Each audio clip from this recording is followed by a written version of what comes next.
we're back here walking through the Japanese area. So this is the bonsai, Huntington Bonsai, the nursery, the back end of it, where all the business gets done.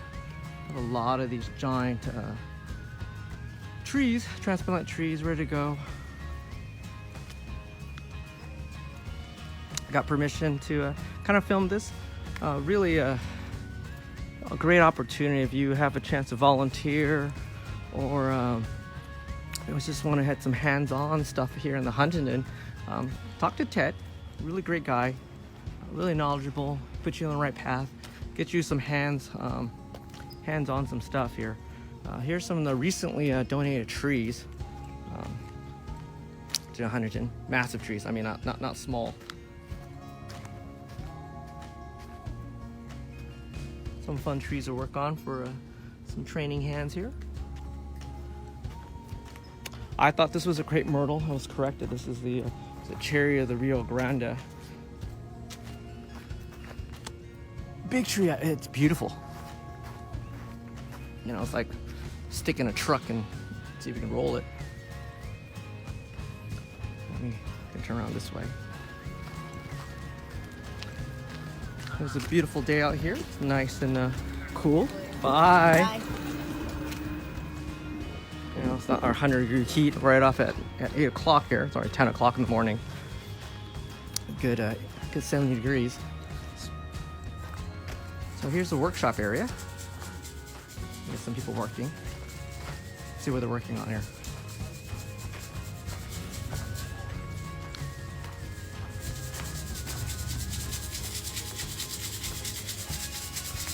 Sieving some more soil. Some people are dewiring at this point. How you guys doing? Good. You guys just dewiring this morning? Yes. Tedious work, but someone has to do it, right? Yep. Oh, look, we have Our favorite bonsai task. Hey Ted, are we the fines? Do we actually use them for anything, or are they kind of just like go straight on the gravel? The super fines can just go straight on the gravel. When we mix our bonsai soil mixes, we will take a certain amount of our fines and save them for our shohin and mame.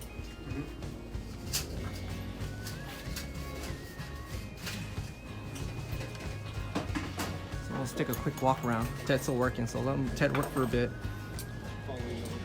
So Ted, what is your title here at the Huntington? I'm the curator of the bonsai collections, and that includes both the Huntington collection and it includes the GSBF collection. And within the Huntington collections, we have both the Japanese collection and a Chinese collection. Oh, wow. Mr. Che cares for the Chinese collection, but technically they're all under one big umbrella. Perfect. You want to highlight one or two trees while we're here? Sure. We've got older trees, certainly, but we have trees that are gifts and trees that are both projects and trees that are finished things. So a lot of range. For example, got a very old pine here that's been a part of the collection for quite a while. Can really appreciate the flaky bark on it. You know, nice old piece, but yet just recently we got another wonderful old pine that hasn't even been worked yet. That was a gift from the San Gabriel Nursery. Oh, wow. And it was one of their original propagations. So when you look at the bark on that too, it's very, very old. So here's an example of, you know, a living collection that, yeah, while we have a set number of trees, we continue to receive items and the collection continues to grow. I have really cool, some California junipers behind me. You want to talk about those really quick? Yeah, we've got some project trees going here, done with volunteers. So here is an example of guy Tom Bong's work. He's a Vietnamese guy from Orange County, and he comes up here and he's developed a technique for basically cold steaming trees. So what we do is we use a special type of a paper towel that's super absorbent, and we wrap the branches in the paper towel. Then we wrap electrician's tape over, and what we'll do is those first two wraps, the idea is we're able to keep the paper towel moist under the tape. So like we've even had drip bags that will do a slow drip just to keep the moisture in there. After a certain amount of time, a week, 2 weeks, that moisture will soften up both old wood and live wood, and so you can do bends without causing problems. So the issue with this tree, and Ryan and Tom have collaborated on this, used to be that all the foliage was floating above, and we got this great trunk, but the foliage would be disengaged from it. So Tom's technique in doing these major bends, and you can see we use these ratcheting strap clamps, some up to 1,000 pounds, to anchor everything and then to start drawing it in place. So it's almost like furniture bending, like Yeah. heat bending. Cold steaming Cold is steam, what basically. I'd almost describe it. That's pretty cool. This next tree right here, this is probably almost the best example. To me, this might be one of the best trunks you'll see anywhere in bonsai. I mean, the twists and stuff. But from this point on, this trunk went straight up. The branches went absolutely straight out. It looked very amateurish, nowhere close to the quality of matching this lower trunk. So here too, Tom saw this tree and he identified the problem. He said, oh yeah, everything is above. So this whole, from here on up, this whole top was all wrapped up. We did the soaking technique, and then one day Tom came and we took this trunk and we started cranking, and this thing came down 10.5 inches. Wow. And then what he did is then he cranked this over, So when you look up this trunk, again, that used to be straight. Every curve and movement in here was all put in by using this softening technique and using these clamps, and then, as you can see, guying things in place. So now, the way this top comes over and the way the branches angle, there's a relationship that was created between the trunk and the branch system, and this is going to be one of our finest bonsai now. And That's I kinda knew cool. Bob Kenoshita, who donated this tree, he's passed.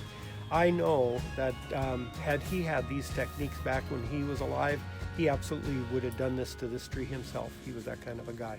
I see some volunteers here. You want to talk about volunteering and what's the benefits and Yeah, we all our work is done through volunteers. That's my job, is primarily coordinating and creating opportunities for volunteers. So every Wednesday I have a group that comes in and we do tree maintenance. And then on select weekends through the year, I have groups come in and we do project work. So again, today we're doing a lot of de-wiring of some of our native junipers. We got some things that are cutting a little bit. So it's time to take the wire off. We'll let the trees rest. And then next go around, we'll start rewiring in a little bit more detail. So do you need any type of bonsai skills, techniques? I have tasks for everybody. I take people at all skill levels. You might, when you first come, if you have no knowledge, I might have you filling tea bags with fertilizer. I might have you weeding. I might have you sifting. There's all kinds of things that you can do. I'll typically put you with someone who's more experienced, and oftentimes we start with tasks like directional pruning on deciduous trees, clean out of conifers, things like that, the real basic tasks. And as you get comfortable and want to move on, we start moving you up into more complex tasks. But it's a great learning environment, and I've got some really good volunteers, both people who are experienced enough and are good teachers in and of themselves. So Cool way to get some experience under your belt. Get a chance to come and work on some really nice old trees. Not too many people have opportunities when they're starting out to come and see the end game of what they're shooting for. Perfect. Anything else you want to just tell our viewers while I'm here? I welcome volunteers. Go to the Huntington website, and at the bottom of the main page, you'll see a tab for volunteers. Go on there, print out the form, fill it out, and send it in, and contact me, and I'll come and put you to work. Perfect. Thanks a lot, Ted. Thank you. Thanks for your time. I'm going to go walking around. Okay. Well, you heard from Ted. If you like bonsai, need some help, and you want some skills, maybe time to come down and volunteer. Spend some couple hours here. I know Big Joe comes down to volunteer on Wednesdays. I try to come down once in a blue moon. I'm just really busy. Here's a a cork bark pine with a three barkage. So it's actually three. It's almost like winged. So this is their like field, growing area, maintenance area, whatever you call it, their swap out section. You take a Take it back out here.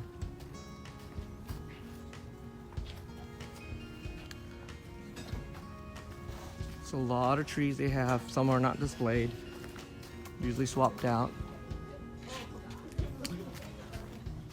This is actually reversed. So this is the back side of that California was in a show a couple years ago. Idea of the head, just the idea of the size of that trunk. Really cute crabapple. And some bonsais don't need to be large. It's just impressive the scale of these things. Little lizards. Cascade. And they got hit with the summer heat also. We're not alone. Even big institutions also have concerns. Here's another volunteer here. How you doing? Doing well. And what are you doing today? I'm taking some wire off this California juniper. And your name is? Bill Stanton. Hey, how you doing, Bill? Thanks for talking to me for a bit today. You're quite welcome. Thank you. So, if you're interested in volunteering, great way to get some skills in here, especially if you don't have the amount of trees. It's kind of nice that you can just keep repetitive training. How are you doing today this morning? Good, how are you? Good. So what are you doing this morning? And your name is? I'm sorry. I'm Mitch. Mitch? Dewiring some California bone junipers that I wired that one last year. I'm dewiring it this year. Is it fun at least volunteering, playing with other people's trees? Absolutely. It's great. Isn't it great that you have all like just the all great trees to work on, and also it's good to like keep socialization going and getting to know all the other people who are doing bonsai. Well, there you go. Thanks a lot for your time. Here's a grape. I love grapes. They're so hard to grow. So everybody here is, I mean, just they're out here. Some people are out here since 8 o'clock this morning. This non-stop working, which is kind of cool. The trees don't take a day off. No, the human beings do, right? Yep. If you walk through and you saw earlier, there's no automatic sprinkling system. Ray comes in, Glassingane comes in, waters every day by hand. Kind of impressive, especially in this heat that we have.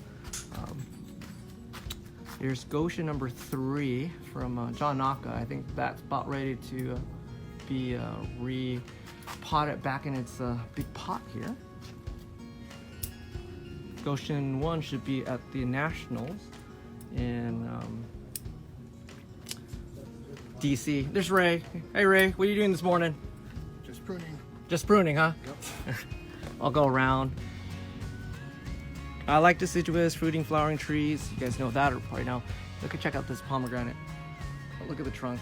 It's amazing. Good size. Again, you know, if you're volunteering, you really get to work on some really world-class trees. It's practice, you know, as they say, practice, practice, practice. Look at that trunk. And especially if you're a hobbyist, you don't get to really to practice, you know, day in, day out. Kuzumotos.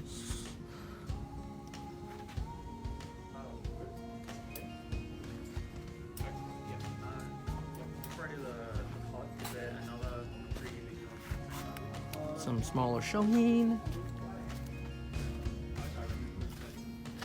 Another California female. Okay, and here's the berries right here. My fingers. There's the berries right there. You know, make gin out of those berries.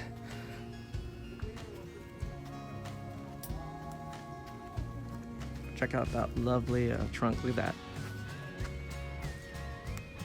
It's just amazing. This is just amazing. Of course, what you see back here is the collection of Harry's stones, still probably.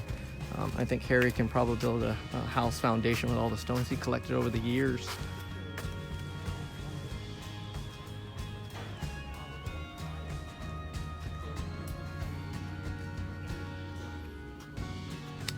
Look at that maple. No leaf burn, very little leaf burn. Must have been defoliated early in the year. Here's another pomegranate.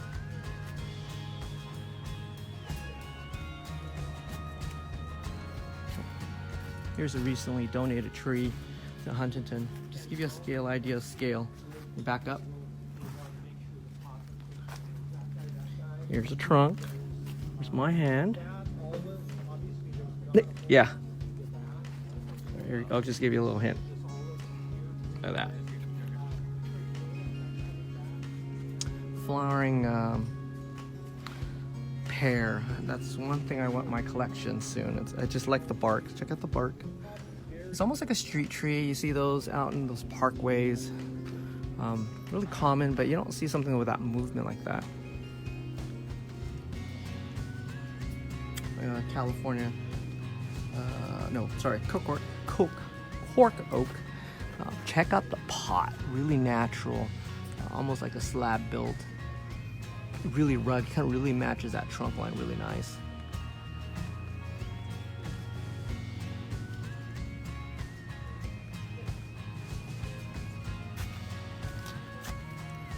Another California.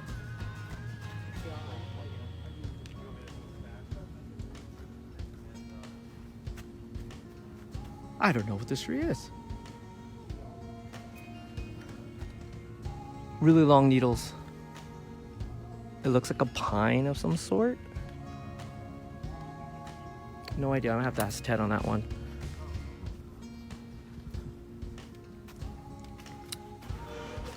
Check out this California. What's amazing is the deadwood. Beautiful, isn't it? Wisteria. Probably want one in my collection one day. One day. I have one growing in my yard, but who knows? Here's my, scraggly trees, but it's a ume. Let's see if any buds for flowering this year. Well, doesn't look like it. It's a rough leaf. Okay. That's what's crazy. That is nothing more than a vine, and you can see the size of that vine. It's one of those ivies, just garden ivies. Well, that's pretty much it. So if you want to volunteer, it's one more special tree. Let me look in this corner here. So if you want to volunteer, Huntington, go contact Ted. Go through the Huntington Library website, and under volunteers, a tab. I get a chance, I'll actually put a link to that in this video. So here's an imported tree from Japan. I'm still under quarantine, that's why it's in this little timeout box here. Something to kind of future work on. Yeah, those are hairy stones back there still. Yeah, it's kind of crazy. All right. I'll take one more look at this California.